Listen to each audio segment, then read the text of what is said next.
नमस्कार बेटा, आज हम संस्कृत में कुछ पुनरावृत्ति का कार्य कर रहे हैं। तो आप इस तरह से अपने एग्ज़ाम के लिए प्रिपेयर कर लीजिए। जैसे हमारा फर्स्ट क्वेश्चन है गजः, और हमें इनको क्या करना है, संस्कृत शब्दों में इनका अर्थ लिखना है। ये हमारी छोटी क्लास के बच्चों के लिए है, 6-7 के लिए, लेकिन 8th के बच्चे भी इसको ऐसे ही करेंगे कि आपका भी बेटा सेम ही पैटर्न आता है। संस्कृत शब्दों के हिंदी अर्थ आपको भी लिखने होते हैं। तो जो भी आपका बुक में जितने भी आपके शब्दार्थ हैं वो आप अच्छे से याद कर लीजिए। गजः हाथी, पहला है बेटा गजः। गजः का मतलब क्या होता है? हाथी। अजा, अजा होता है हमारे पास बकरी। उपनेत्रम चश्मा, मृगहु दो हिरण। गजः हाथी, अजा बकरी, उपनेत्रम चश्मा, मृगहु दो हिरण।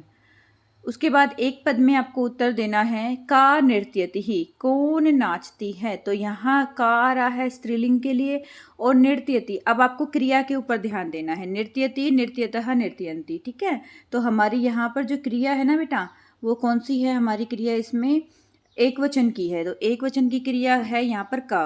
नृत्यन्ति हमारी पास एक वचन की क्रिया है, तो क्या आ जाएगा? कन्या। क्या आएगा बेटा? कन्या। कन्या, कन्ये, कन्या।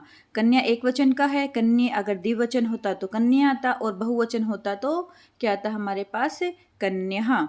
तो का नृत्यति, कन्या नृत्यति। कहा चरंती, अब देखो यहाँ पर कहा आ गया, ये भी बहुवचन का आ गया, और चरंती भी हमारे पास क्या है? बहुवचन का है। तो हमारी जो क्रिया होगी वो, जो हमारा क्रिया बहुवचन का है, तो कर्ता भी क्या हो जाएगा?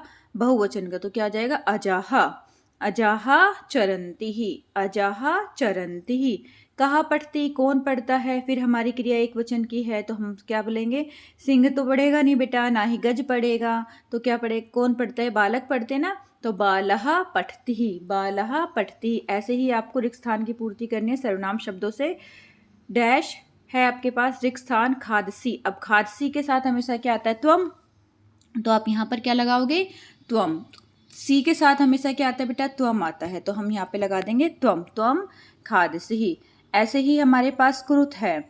अब ये कौन सा हो गया हमारे पास? अब आपने जैसे पढ़ा था, आपने पठ धातु पढ़ी थी, तो कैसे याद करा है आपने? पठती, पठता, पठंती, पठसी, पठता, पठत, ठीक है। तो हमारा ये क्या होता है? मध्यम पुरुष का बहुवचन होता है, तो कुरुत भी हमारा मध्यम पुरुष का बहुवचन हो गया। ऐसे ही बच्चा हम देखते हैं कि हमारा सर्वनाम शब्द रूप मध्यम पुरुष में क्या था? त्वम, युवाम, यूयम। तो यहाँ पर क्या आ जाएगा बेटा? यूयम। इसमें हम क्या डाल देंगे? यूयम। तो ये सर्वनाम शब्द रूप बेटा आपको ध्यान में रखने हैं, ठीक है, यूयम। ऐसे ही नेक्स्ट है हमारे पास गायती। अब ये आपके पास सिंपल है, तो सह गायती, वह गाता है। अगर पुल्लिंग के लिए है तो सह, और स्त्रीलिंग के लिए तो सा गायती या सह गायती। तो इस चीज़ का हमें ध्यान रखना है बेटा। इस तरह से ही आपके एग्ज़ाम में आएंगे, और भी मैं आगे आपको करवाऊंगी। इनको आप अच्छे से, जिस तरह से मैं आपको बताना चाह रही हूँ, उसी हिसाब से आपको रिवीजन करनी है बेटा अपनी बुक से भी।